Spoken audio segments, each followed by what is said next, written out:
Dengan mengucapkan Bismillahirrohmanirrohim, maka calon wakil presiden yang dipilih oleh Partai Demokrasi Indonesia Perjuangan yang akan mendampingi Bapak Ganjar Pranowo adalah Bapak Profesor Dr. Mahfud MD.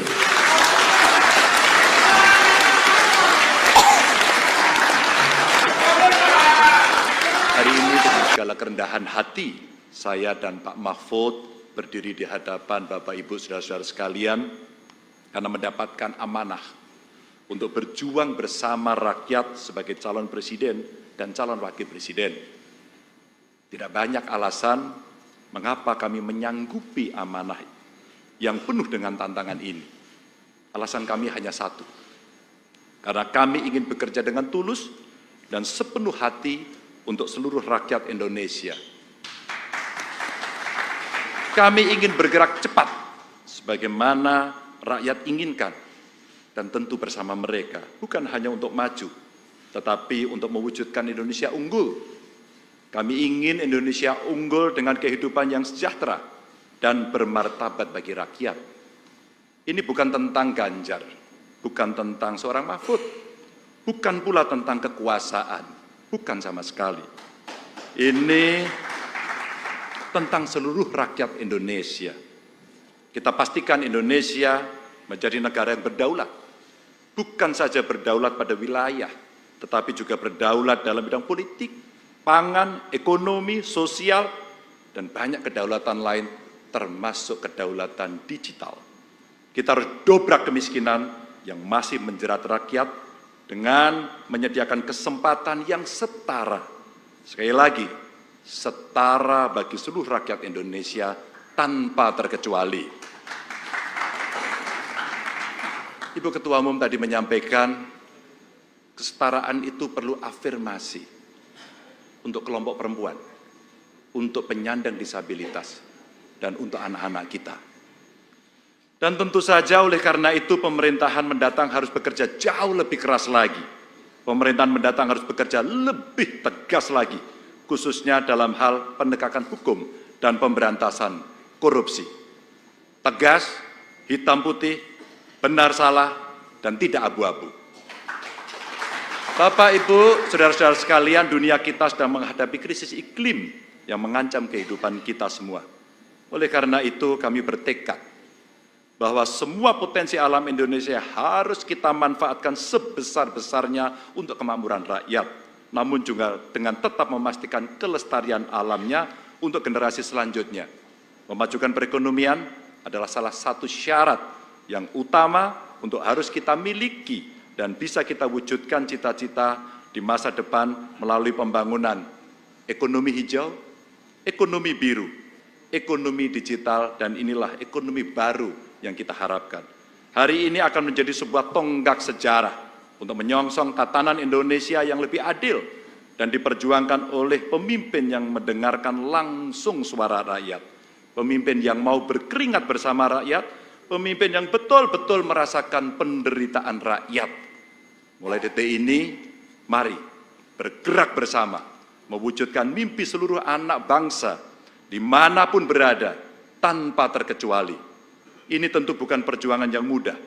Oleh karena itu, kepada kesempatan ini, dengan segala kerendahan hati, kami mohon doa restu, kami mohon dukungan seluruh rakyat Indonesia untuk melangkah maju. Kami yakin dengan semangat bersama ini, kita akan segera mencapai masa depan dan kehidupan yang jauh lebih baik bagi seluruh bangsa Indonesia. Insya Allah, bismillah, kami siap. Wassalamualaikum warahmatullahi wabarakatuh. Bung Karno dan Bung Hatta telah mengantarkan bangsa Indonesia ke pintu gerbang emas kemerdekaan Republik Indonesia. Mas Ganjar dan saya bersama-sama seluruh rakyat Indonesia akan melanjutkan upaya mewujudkan cita-cita menuju Indonesia emas tahun 2045. Cita-cita Indonesia menjadi bangsa yang maju, adil dan beradab. Dalam rangka menyongsong Indonesia emas tahun 2045 akan terwujud jika kita memenuhi sejumlah syarat, yakni ideologi bangsanya kokoh, ekonominya baik, hukum dan keadilannya ditegakkan, politiknya demokratis, budaya gotong royongnya hidup, serta mengedepankan persaudaraan. Jika penegakan hukum dilakukan dengan benar, maka setengah masalah dari bangsa ini insya Allah tuntas. Kalau hukumnya bagus, maka segala aspek kehidupan masyarakat akan bagus juga. Misalnya di bidang sosial, politik, budaya, pertahanan, keamanan, dan ekonominya.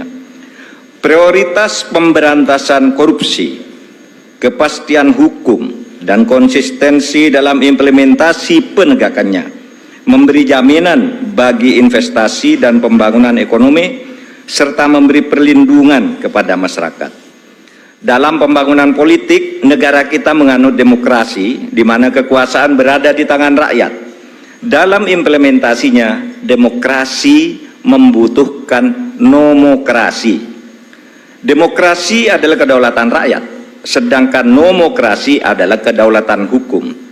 Demokrasi tanpa nomokrasi akan anarkis, sementara nomokrasi tanpa demokrasi akan sewenang-wenang. Sehingga keduanya harus berjalan seiring dan seimbang. Demokrasi menghargai perbedaan, dan perbedaan itu adalah fitrah, ciptaan Tuhan. Perbedaan di antara manusia, baik ras, suku maupun agama, itu karena diciptakan dan dikehendaki oleh Tuhan sendiri. Walau sya'allah laja'alakum ummatan wahidah, walakin yabluwakum fima atakum fastabiqul khairat. Kalau Allah mau, kamu semua itu hanya satu jenis, tidak berbeda-beda. Tapi justru saya, Tuhan, yang menyebabkan kamu itu berbeda-beda, agar kamu semua berlomba-lomba untuk berbuat kebajikan. Itu firman Tuhan. Indonesia yang beragam membutuhkan toleransi dan akseptasi. Akseptasi maknanya semua anak bangsa bisa bergabung dan bekerja sama dengan tetap dalam keyakinannya masing-masing. Kita semua ketemu dalam prinsip kalimatun sawa, yaitu memperjuangkan sesuatu yang sama di antara perbedaan. Tidak perlu menajamkan perbedaan.